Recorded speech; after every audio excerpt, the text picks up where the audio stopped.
నమస్తే. యోగా అంటే మీకు అందరికీ తెలుసు.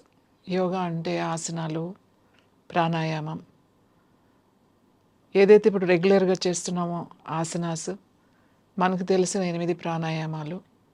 అంటే యోగా, యోగం 2 ఉన్నాయి.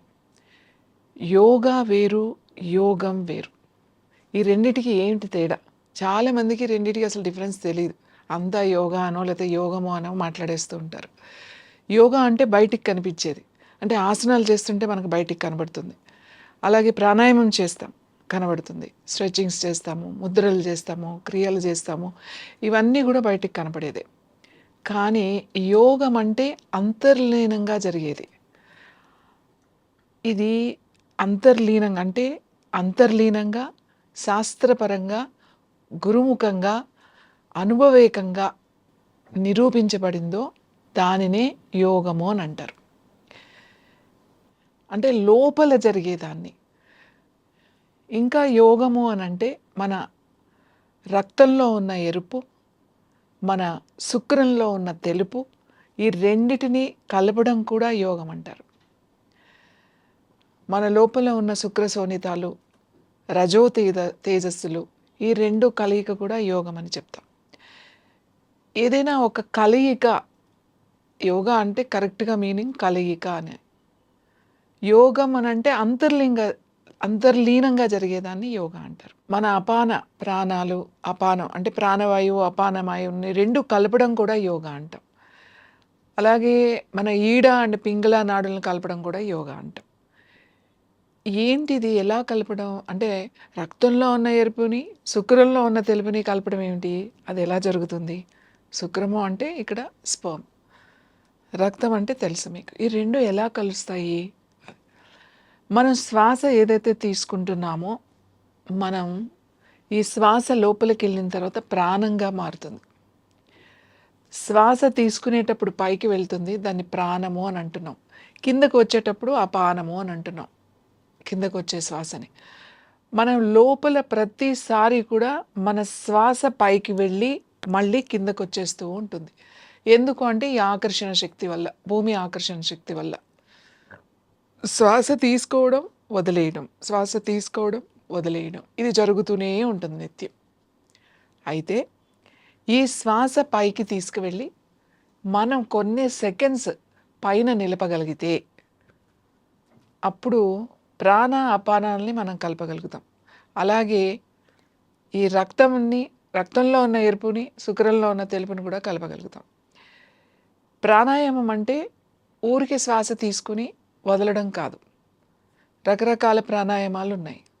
ఇది చాలా సైన్స్, చాలా గొప్ప సైన్స్. ఇది శాస్త్రీయపరంగా నిరూపించబడింది. ఇది లోపల ప్రాణం ఎక్కడ పుడుతుంది మనకి? మనము శ్వాస తీసుకుంటున్నాం. ఈ లోపలికి వెళ్ళిన తర్వాత ఈ శ్వాస ఎక్కడ పుడుతుంది అని అంటే మీ హైపోథాలమస్లో. ఈ హైపోథాలమస్ ఎక్కడ ఉంటుంది? ఎగ్జాక్ట్గా మీ బ్రెయిన్ స్టెమ్ ఉంది కదా, ఈ బ్రెయిన్ స్టెమ్ వెనకాల హైపోథాలమస్ ఉంటుంది. ఈ హైపోథాలమస్లో మనకి ప్రాణం పుట్టి అది ప్రతిసారి ఇది జరుగుతూనే ఉంటుంది. నిరంతరంగా మన శ్వాసే ప్రాణంగా మారుతుంది. మనం తీసుకున్న శ్వాస, ఈ ప్రాణశక్తి మనకు తెలియకుండానే ఎక్కువ వదిలేస్తూ ఉంటాం లోపలికి. ఎందుకంటే శ్వాస తీసుకునేది ఎంత ఉందో వదిలేదే అంతకన్నా ఎక్కువ ఉంటుంది. మనం ఒక 5 సెకండ్లో లేకపోతే 5 సెంటీమీటర్స్ శ్వాస తీసుకున్నాం అనుకోండి, మనము ఒక 8 సెంటీమీటర్స్ శ్వాస వదిలేస్తాం బయటికి. అంటే 4 సెంటీమీటర్స్ మనం వృధా చేస్తున్నాం. మనకు తెలియకుండానే అది భూమి ఆకర్షణ శక్తి వల్ల శ్వాస బయటకు ఎక్కువ వదిలేస్తున్నాం. అంటే ప్రతి శ్వాసలో కూడా మనం 4 సెంటీమీటర్స్ శ్వాస వృధా చేసుకుంటున్నాం. ఇది శ్వాస కాదు, ఇది ప్రాణశక్తి. ఎప్పుడైతే మనం బయట నుంచి శ్వాసని లోపలికి తీసుకెళ్ళామో, లోపలికి పైకి వెళ్ళి అది ప్రాణశక్తిగా మారి మొత్తం అంతా కిందకు వస్తుంది. ఎప్పుడు కూడా తీసుకున్న శ్వాస, వదిలే శ్వాస రెండు కూడా ఈక్వల్గా ఉండాలి, సమానంగా ఉండాలి. ఈ సమానంగా ఎలా ఉంచాలి అది అని అంటే దీనికి మనం ప్రతిరోజు కొంత సమయం కేటాయించి ప్రాణాయామం చేయాలి. చాలా సింపుల్ ఇది చేయడం, కానీ మనం ఒక సమయం తీసుకోవడమే. ప్రతిసారి శ్వాస పైకి తీసుకెళ్ళి వదిలేటప్పుడు మెల్లగా వదలాలి. ఈక్వల్‌గా ఉండేటట్టుగా చేసుకోవాలి. ఇలా చేయడం వల్ల మన ప్రాణశక్తి వృధా కాకుండా, అంటే ప్రతి శ్వాసకి మనం ఒక 4 సెకండ్స్ ఎక్కువ, 4 సెంటీమీటర్స్ ఎక్కువ వదులుతున్నామంటే నిమిషానికి మనం 15 శ్వాసలు తీసుకుంటాం. 13, 14, 15 అంటే హెల్తీగా ఉన్నవాళ్ళు. కానీ అనారోగ్యంగా ఉన్నవాళ్ళు, ఎక్కువ మెడికేషన్‌లో ఉన్నవాళ్ళు ఎక్కువ శ్వాసలు తీసుకుంటారు. ఎక్కువ స్ట్రెస్‌లో ఉన్నవాళ్ళు ఇంకా ఎక్కువ తీసుకుంటారు. డిప్రెషన్‌లో ఉన్నవాళ్ళు 20 కన్నా ఎక్కువే తీసుకుంటారు. ఏదైనా అనారోగ్య సమస్యలు, అలాగే మానసిక సమస్యలు ఉన్నప్పుడు శ్వాసలు ఎక్కువైపోతూ ఉంటాయి. ఈ శ్వాసలు తగ్గించడమే యోగా యొక్క ముఖ్య ఉద్దేశం. అది మనందరం గుర్తుపెట్టుకోవాలి. మీరు ఆసనం చేయండి, లేకపోతే ప్రాణాయామం చేయండి, మెడిటేషన్ చేయండి, ఏదైనా చేయండి. ఇక్కడ ఏంటి, ఎందుకు చేస్తున్నాం ఇదంతా? మన శ్వాసలు తగ్గించుకోవడానికి చేస్తున్నాం. ఈ శ్వాసలు తగ్గాలి అనంటే ఏం చేయాలి? ఎందుకంటే మనం శ్వాస తీసుకునేటప్పుడు, వదిలేటప్పుడు నిరంతరం జరుగుతూ ఉంటుంది. మనం చేసే పనుల మీద మన ధ్యాస ఉంటుందే కానీ, మనకి శ్వాస మీద ధ్యాస ఉండదు. కానీ ప్రతిరోజు ఒక కొంత సమయం మనం ఒక అరగంట సేపు ఈ శ్వాస మీద ధ్యాస పెట్టి గనుక మనం చేసినట్లయితే, ముఖ్యంగా ఏం జరగాలి? మన శ్వాసలు తగ్గాలి. మనం ధ్యానం చేస్తున్నాం రోజు. అది ఏ ధ్యాన పద్ధతి అయినా కావచ్చు. ధ్యానం చేస్తున్నప్పుడు ఏం జరుగుతుంది? ప్రాణాయామం చేస్తున్నారు. ప్రాణాయామం చేస్తే ఏం జరుగుతుంది? మన మానసిక సమస్యలు, అలాగే అనారోగ్య సమస్యలు, శారీరక అనారోగ్య సమస్యలు, ఈ 2 కూడా మనం అంటే ఆరోగ్యంగా ఉంచుకోవాలి అనంటే యోగం చాలా ముఖ్యమైనది.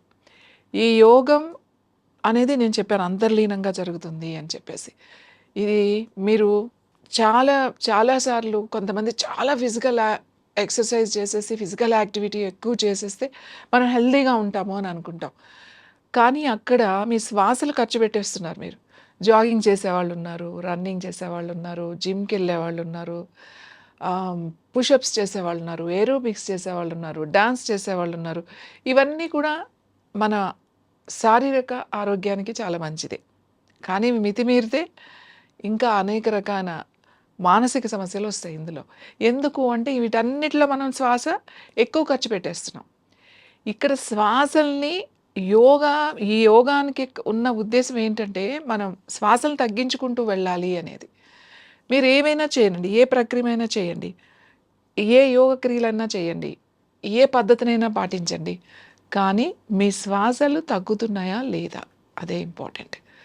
మీరు మామూలుగా 15 శ్వాసలు ఆరోగ్యంగా ఉన్నవాళ్ళు నిమిషానికి 15 శ్వాసలు తీసుకునేవాళ్ళు, మనం ప్రతిరోజు మనం యోగం గనక మనం చేస్తే, ప్రాణాయామం గానీ, ముద్రలు గానీ ఇలాంటివి చేసినప్పుడు మన శ్వాసలు తగ్గాలి. 12 శ్వాసలు వస్తాయి. 10 శ్వాసలు వచ్చినాయి అనుకోండి, మనకి ఒక శక్తి వచ్చినట్టే. మనకి ఒక సిద్ధి వచ్చినట్టే.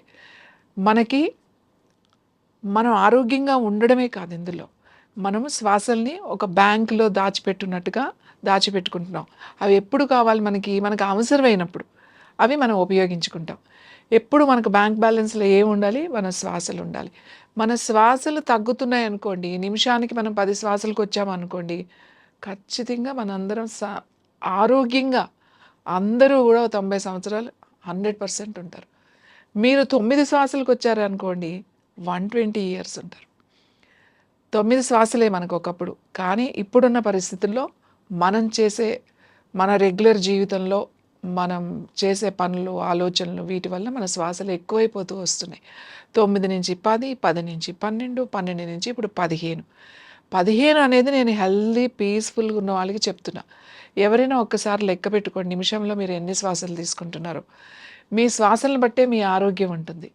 ఈ శ్వాసలు తగ్గించుకోవాలంటే యోగం ఒక్కటే మార్గం. వేరే మార్గం లేదు.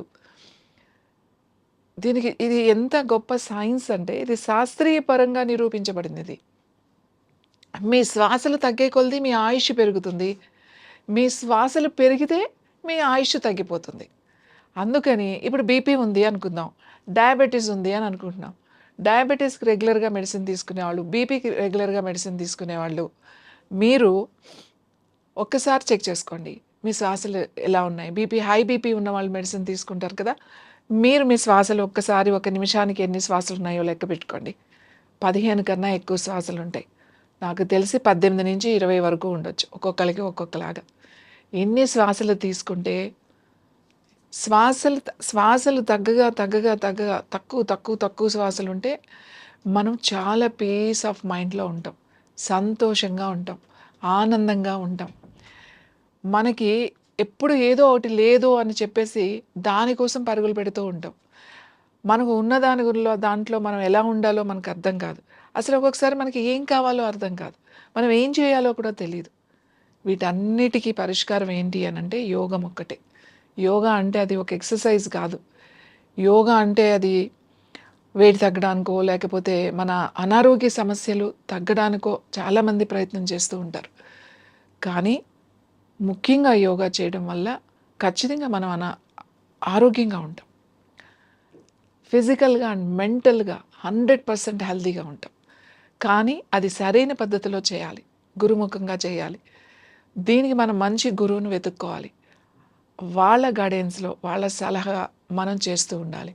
ప్రతిరోజు మన కోసం ఒక్క అరగంట సేపు 30 నిమిషాలు మన కోసం ప్రతి ఒక్కళ్ళు కూడా ఇది నా కోసం చేస్తున్నాను. నేనేమిటి తెలుసుకోవడం చేస్తున్నా? నా గోల్, నా లక్ష్యం ఏంటి? అసలు ఆ లక్ష్యానికి నేను ఎలా చేరుకోవాలి? నేనేం చేయాలి? ఇవన్నీ తెలుసుకోవాలంటే ఇది ఒక్క యోగ మార్గంలోనే ఉంటుంది. కానీ ఇప్పుడు అందరూ గూడా ఏదో అనారోగ్య సమస్య వస్తే, ఆ అనారోగ్య సమస్య తగ్గడానికి మీరందరూ కూడా యోగా చేయాలని అనుకుంటున్నారు. యోగా అనేది చాలా చిన్న పిల్లలు, చాలా చిన్న పిల్లలు అంటే వాళ్ళకి 5 ఇయర్స్ రాగానే అప్పటి నుంచే వాళ్ళకి నేర్పించాలి. ఎంతసేపు ఆసనాల మీదే మీరు ధ్యాస పెడుతున్నారు గానీ, ఎంతో అద్భుతమైన ఎన్నో క్రియలు, ప్రక్రియలు ఉన్నాయి యోగంలో. దీంట్లోనే ఆరోగ్యం ఉంది. దీంట్లోనే సంతోషం ఉంది. దీంట్లోనే ఆనందం ఉంది. యోగం అనేది మీకు లేకపోతే ఎప్పటికీ మనము ఈ జీవితంలో ఈ అనారోగ్య సమస్యలతోనే వీటి వెనకే మనం పరిగెడుతూనే ఉంటాం.